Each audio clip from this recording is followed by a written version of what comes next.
Ryan Reynolds here from Mint Mobile. I don't know if you knew this, but anyone can get the same premium wireless for $15 a month plan that I've been enjoying. It's not just for celebrities. So do like I did and have one of your assistants switch you to Mint Mobile today. I'm told it's super easy to do at mintmobile.com/switch. Upfront payment of $45 for 3-month plan, equivalent to $15 per month required. Intro rate first 3 months only, then full price plan options available. Taxes and fees extra. See full terms at mintmobile.com. Yay, Canada. They're our number one source for foreign visitors, but recent numbers have shown that the number of Canadian tourists to Vegas, it's dropping. So is Vegas in trouble? Today on CityCast Las Vegas, we talk with friend of the pod, Graham McLennan. He's a lawyer and food podcaster on the fantastic podcast Chefdemony. We try to get to the root of how geopolitics has soured even those nice Canadians on us, and whether it's a blip or worse. It's Wednesday, April 9th. I'm David Figler, and here's what Las Vegas is talking about.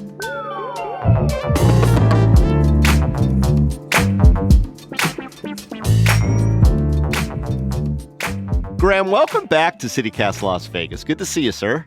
David, it is wonderful to see you again. Thanks for having me.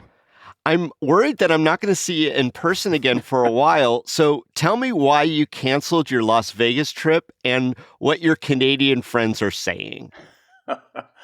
I will get to that. I feel I have to preface this by expressing to you how much I love Las Vegas, which you know because we have met in Las Vegas and we have chatted about it, but it has been my number one city to visit.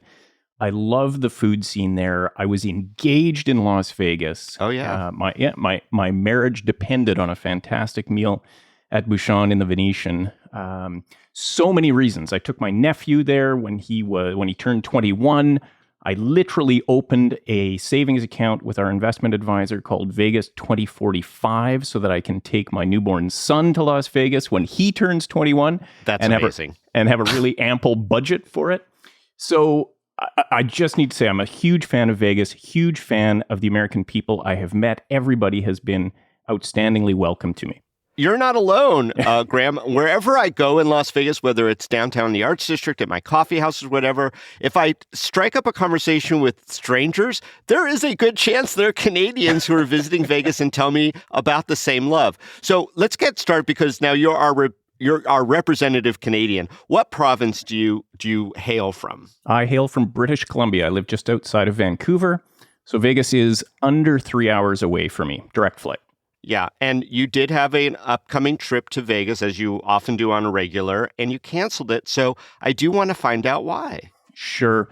Yeah, I was booked to be in Las Vegas in later this month, in April. I had 3 nights booked at Planet Hollywood, was really excited to be coming back to the city. There are a few reasons I finally canceled it. I should back up and say when I booked the trip initially, it was interesting to have discussions with other Canadian friends because even at that time, a couple of months before the planned trip, some of my Canadian friends were already solidly saying, never going to that country again. Wow. Not a dime until things change. I had a different view. I said, I've got great friends in the US. I want to go see them. And so I had booked this trip, but something changed. So what changed between me booking the trip and me finally deciding to pull the pin on it? A few things. There are, as I'm sure you're aware, lots and lots of stories now about difficulties in crossing the border. There was a case with a Canadian woman, Jasmine Mooney, I believe her name was. She tried to cross in from Mexico into the U.S. I don't know all of the details. I've just read some news reports on it. Had some visa issue. Looked like she was going to be sent away for a while. Then she was actually detained for 11 days, and kept in some what sounded like not very great facilities. So there was that story. I read a story recently in the Sydney Morning Herald about a guy who had flown for many, many hours to get to the U.S. He was detained for 8 hours at JFK, had his phone searched, had his laptop searched, was ultimately turned around, sent back to Australia. Missed his cruise. Near as he could tell, the reason was that he had taken a circuitous route to get to the U.S. that looked a little strange. And he said, hey, that was the cheapest flight I could book, and I booked it. Yeah, so that's what people do. So there are an increasing number of detainment and hassle stories at the border. So those weren't helping. That was a big piece of it for me. I think I'm probably a low risk. I've traveled to Las Vegas dozens and dozens of times. Have never had a problem in the past, but it was sounding like I might have a problem. Graham, I understand, that issue about coming into the United States is actually quite personal because of your wife. Do you mind sharing that very personal story from 2017? No, I'm happy to tell you about that, David. So my wife and I, as I say, we got engaged in Las Vegas. That was in March of 2018. Our first trip to Las Vegas was in early 2017. And at the time, we were just dating. We weren't living together. We were not engaged, of course. And I was all excited because we were going to Las Vegas in the morning and we had been out cross-country skiing that day. And I got back to my place. And that evening, I got texts from my then girlfriend, now wife. And she said, I don't think I can go on the trip tomorrow. And at first, I thought, whoa, this seemed to be going so well. I thought she liked me. What's happening here? And she said, so I said, what do you mean? And she said, well, there's news coming out of the US that there's a travel ban that will affect me. Now, my wife is a Canadian citizen and has been for decades. Yeah. And she was born in Tehran. She was born in Iran. And that first Trump travel ban that came out in early 2017 affected, of course, people from 7 Muslim countries, including Iran. And when I got this text from her, I said, no, this is nuts. You're Canadian. You have a Canadian passport. We'll just go to Vegas. But for about 12 hours, as I remember it, the word coming out of the State Department was, no, it doesn't matter if you're a Canadian citizen or a British citizen or a French citizen. If you were born in one of these 7 countries, you're not coming in. Yeah. Now, ultimately, so we just kept an eye on the news, and it seemed to right itself by the next morning when we were taking off. So we went to the airport and the news then coming out was, no, if you're a Canadian citizen, you're a Canadian citizen. And we had absolutely no trouble crossing the border. And down we went to Las Vegas and we had a great time. But how harrowing that you had to actually watch the news to make sure that you could travel to the United States. Yeah, exactly. It was at the time, David, it felt so surreal. And it was this really weird 12-hour period during which I kept saying, no, this is crazy. This cannot possibly be. And as it turned out, it wasn't a problem when we made it to the border. I have less confidence now. Yeah, I was going to ask you, Graham, truth be told, is that play into your calculus whether you and your wife are coming back to our town? Plays into mine. I haven't discussed it with her. And between the two of us, I am the bigger Las Vegas fan by far. So she will be less heartbroken about not going to Las Vegas than I am. But yeah, speaking for myself, it's absolutely on my mind. I'm not sure I want to be crossing the border when there were questions in 2017, and who knows, there might be again. Another part, I guess, a little more existentially, the stories about deportations that are going on. There's the case with the El Salvadorian prison, of course, that is notorious on the media these days. And So not even just stories involving Canadians, just general immigration stories that are coming up north. Yeah. Oh, yeah, absolutely. That's, of course. And we consume a lot of American media here, right? So we see what you see. And reading about these stories where, and again, I don't know all of the details. And I guess I've practiced law long enough to know that you don't want to litigate a case in the media or try to determine a case based on the media. But when I'm booking a trip to Las Vegas, I'm not booking as a lawyer. I'm booking as a tourist. And when I read all of these stories about people being sent to what sounds like an horrific place in El Salvador, potentially in violation of court orders, those sorts of stories to me are troubling. So I would say the specific detainment and difficulty crossing the border issues for Canadians, the broader stories about people being deported and being sent to some pretty horrific places without what seems to be a lot of due process. Yeah. And then the final thing is the general atmosphere of this 51st state and annexation and tariffs and, hey, we're your best friend. That's always been my understanding. Well, we're such good friends. Why not just be part of the United States? What you're referring to, of course, is President Trump's comments that he's going to make all of Canada the 51st state of the United States. And I'm imagining your Canadian pride Yes. perhaps felt that was a little insulting? Yeah, I think that's a fair way to put it. We like you as friends. How's that? We don't need to move in together. Yeah, well, it's a little early in the relationship. We've only been neighbors for 250 years. That's right. You want to get to know us a little better. I get that. But what is the general sentiment there in Canada? How is it being taken across the country? Difficult for me to answer, David. As you fairly point out, I'm one white guy sitting in British Columbia, so I certainly don't purport to speak on behalf of all Canadians. I can say that in my discussion among my friend groups, there is a general anger, I would say, a general disinterest in visiting the United States. That's not universal. A buddy of mine just went to Nashville for the weekend with some friends of his and had a great time. So people are choosing their own responses, but never before in my lifetime have I had as many discussions, read as much, seen as much on the media, showcasing what I think can fairly be described as anger from the Canadian population. I understand you shared a video from a local wine shop. Yes, I did. So I live in small town British Columbia, and I sent that video to your producer, Sonia, and I was just there to pick up some supplies, and it struck me. So there's a large wall of shelving in the wine section that says United States at the top, and those shelves were completely bare except for large signs that said "Buy Canadian" instead. Well, there you go. Are there good Canadian wines, Graham? There really are. There really are. Okay. That's a whole other podcast episode, but the Okanagan Valley in British Columbia is producing fantastic wines, and it has always been a pet peeve of mine that your amazing restaurants in Las Vegas seem to showcase ice wine from Canada, and that's it. There is so much more. There's great wine. That's why we need you down here to spread the gospel. Absolutely.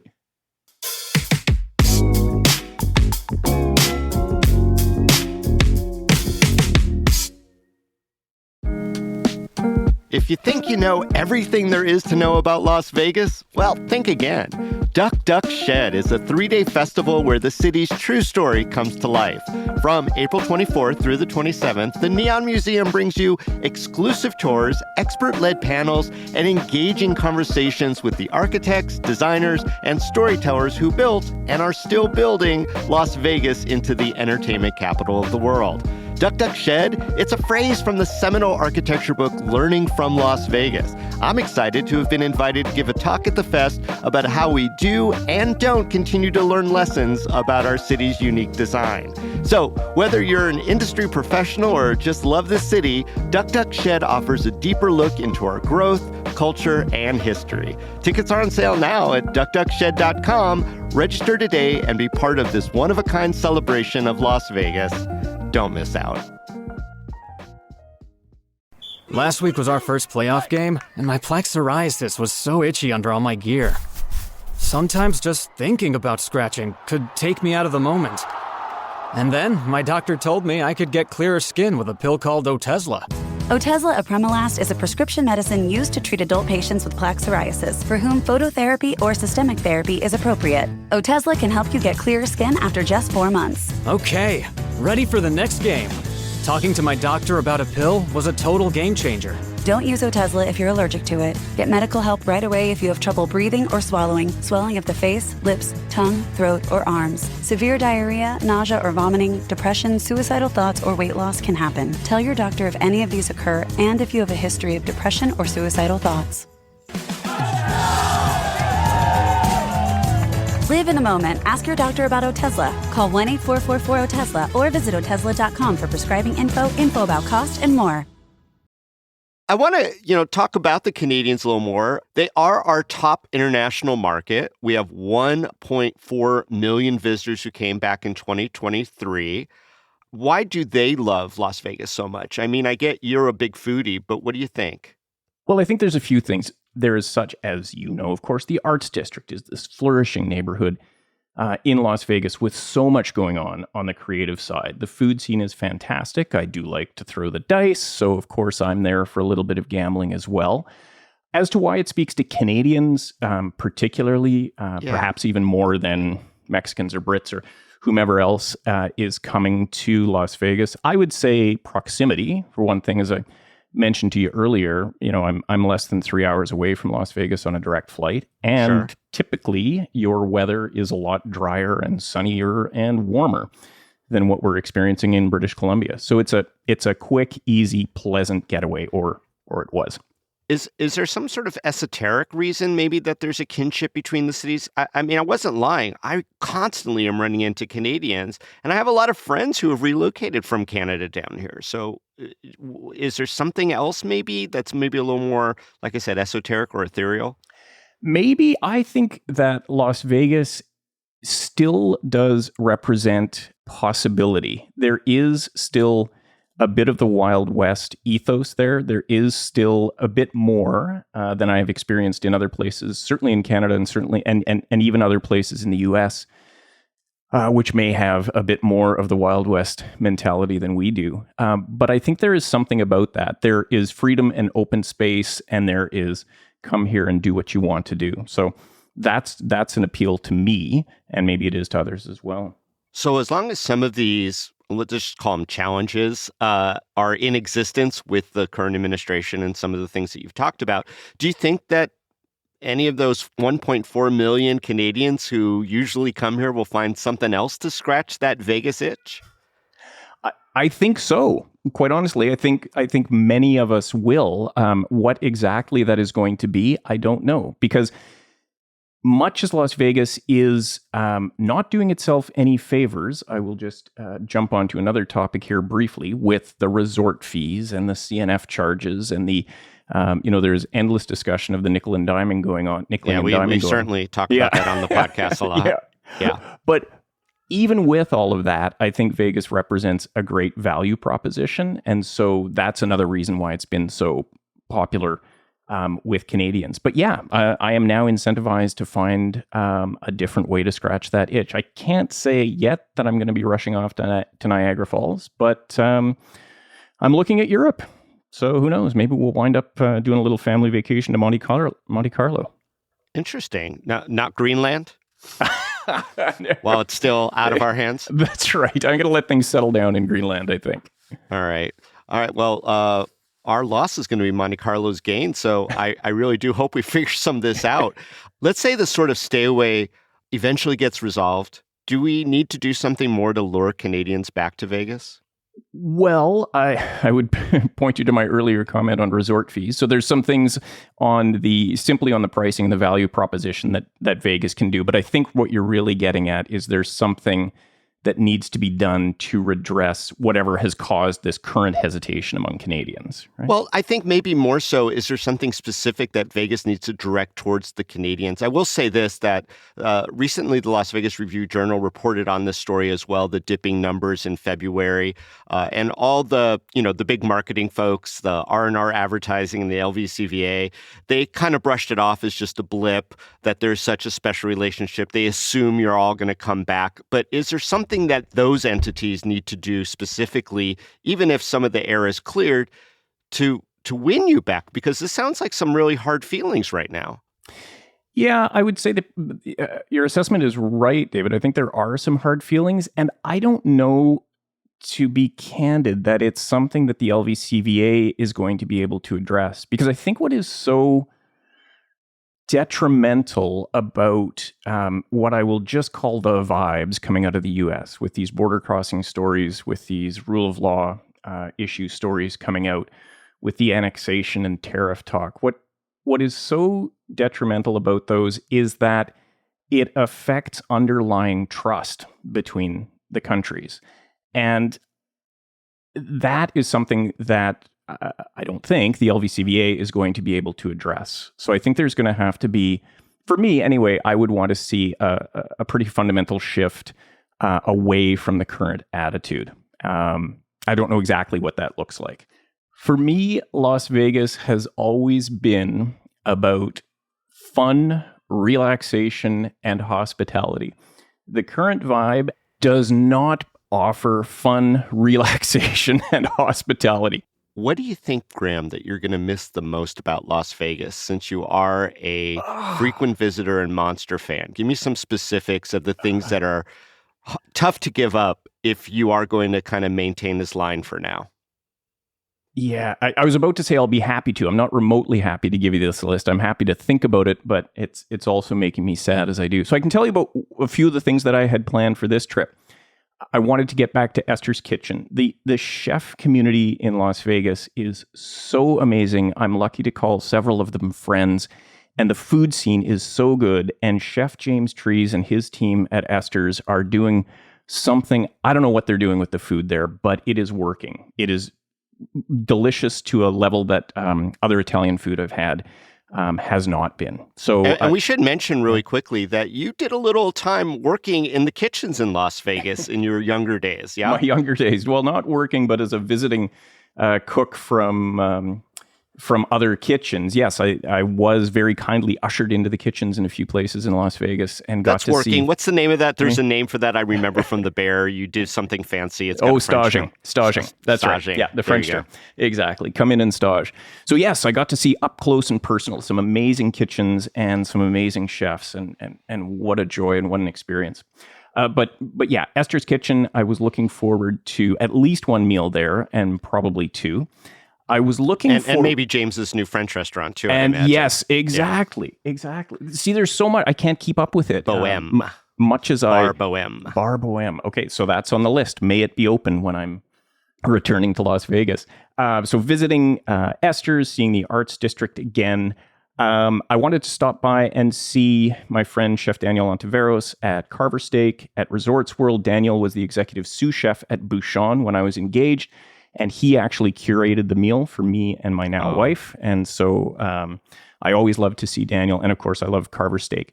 So I was looking forward to going there. I was really excited. One of the many, many Vegas podcasts that I listen to is On the Corner of Main Street by The Plaza downtown. Yes, friend of the podcast, Jonathan Jossel. Jonathan Jossel, yes. So Jonathan Jossel, CEO of The Plaza, if you are listening to this, I was absolutely excited to return to The Plaza. Probably would have taken in the Mavericks show again, Misbehaves Mavericks. I saw it once and thought it was fantastic. Looking forward to seeing it again.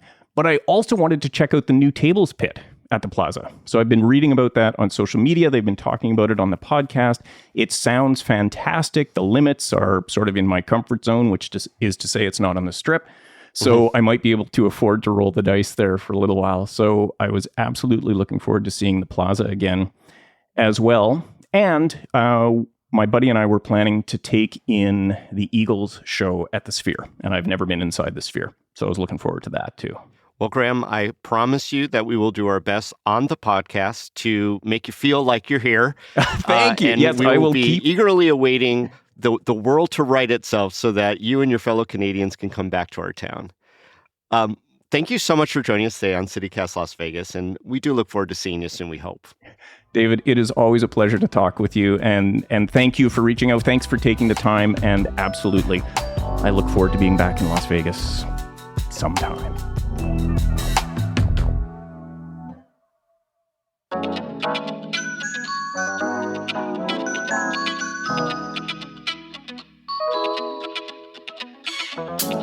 That's all for today here on CityCast Las Vegas. If you enjoyed the show, hey, go tell a friend. You could also rate our show, leave us a review, and subscribe to our morning newsletter. We'll be back tomorrow morning with more news from around the city. Till then, stay lucky.